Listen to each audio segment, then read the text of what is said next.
அம்மா பேசுகிறேம்மா. கேவுருகளை அடை செய்கிறது எப்படின்னு பார்க்கலாம் வாங்கம்மா வீடியோக்குள்ளே. 2 ஸ்பூன் எண்ணெய் ஊற்றிடுங்கம்மா. வெங்காயத்தை நல்லா செவக்க வறுத்துடுங்கம்மா. வறுத்துட்டு வெல்லத்தை நல்லா காசிடுங்கம்மா. காசிட்டு அதில் நிறைய மண் தூசுலாம் இருக்கும்மா. காசி வடிகட்டி இது ஓரமாக எடுத்து வச்சுருங்கடம்மா. அது வெங்காயம் செவந்த உடனே கறிவேப்பிலை கொஞ்சம் போட்டுங்க, கொஞ்சம் கொத்தமல்லி போட்டுங்க. போட்டு முருங்கைக்கீரை பச்சை கலரில் இருக்கிற மாதிரி வதக்குங்கம்மா.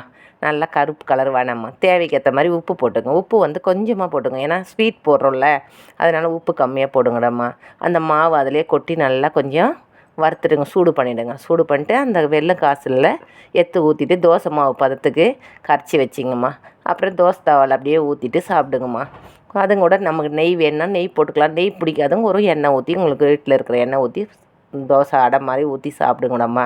இது ரொம்ப ரொம்ப நல்லா இருக்குண்டம்மா. குழந்தைங்களுக்கு கீரை சாப்பிடாதவங்களாம் இந்த முருங்கைக்கீரை இதில் போட்டு கொடுக்கலாம். இதில் கார தோசையை கூட செய்யலாமா.